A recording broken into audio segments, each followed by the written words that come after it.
Welcome to Snap Speaking. I'm Maxwell, and today I am in Chicago on a business trip. I'm super pumped to be here so far. It's been amazing, and you will see more of this on my vlog that I'll be posting tomorrow.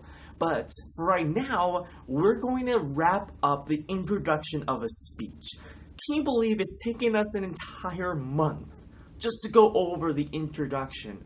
That's how important each part of a speech is that there's so much to talk about. And this next part I could go on forever about, but I will try to keep it concise as possible. Your preview of a speech and a transition into the speech.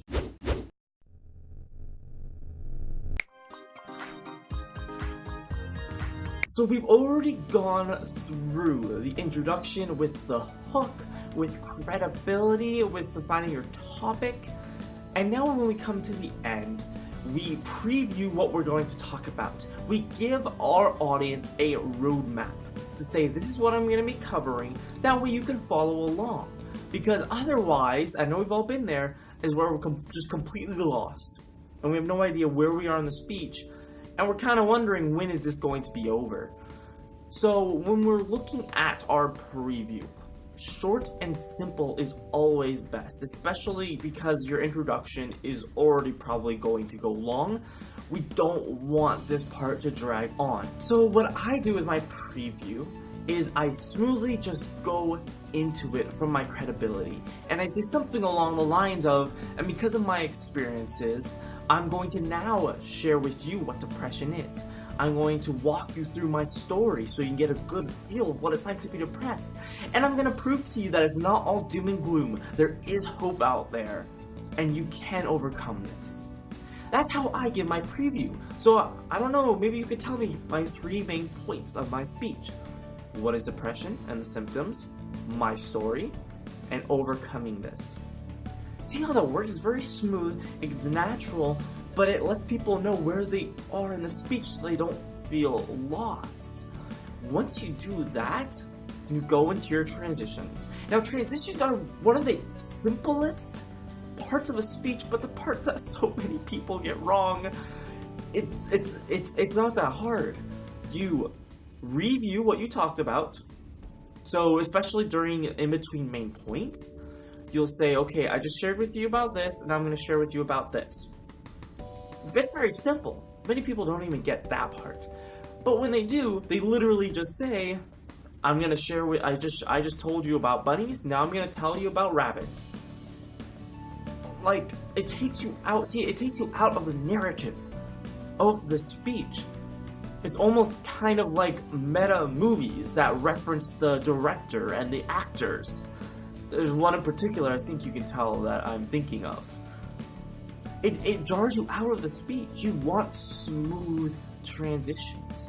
So something like what I'll do is at the end of my first main point, when I give my symptoms of depression, I tell what it is.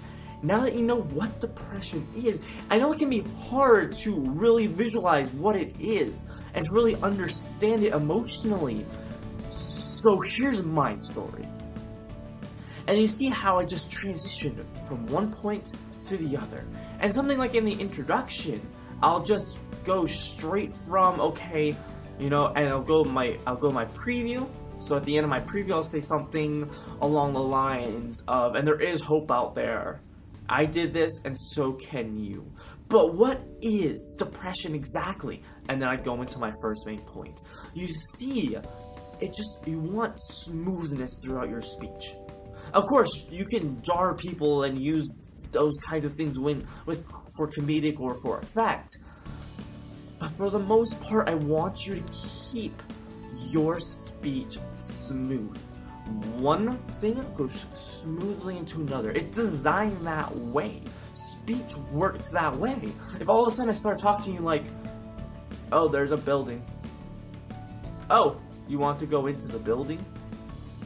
And it's just weird. Like, oh, hey, there's a restaurant over there. You hungry? It's a lot more natural, right? So you see, like, in your interpersonal speech, your everyday speech with your friends or the people around you, you do these things naturally. The problem is, when we get up on the stage or we're preparing for a speech, we force ourselves to think about it. We force ourselves to speak, quote-unquote, correctly. Although it's not correct. I don't know why we think that is correct. Speaking naturally will always win. Of course, too naturally, yes. You don't want to talk like that, right? You don't want to talk like that. But if you speak naturally, loosely, casually, you connect with them, that's what's going to give you the most bang for your buck. That's what's going to impact audiences. That's going to help you connect with them. No one wants to watch a robot talk to you. Watch another human being, someone you can relate to as a friend, talk to you.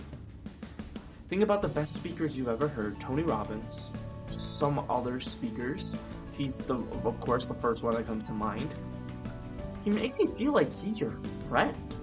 Connects with you. And you feel like, oh wow, what he's saying applies to me. What he's saying is important to me.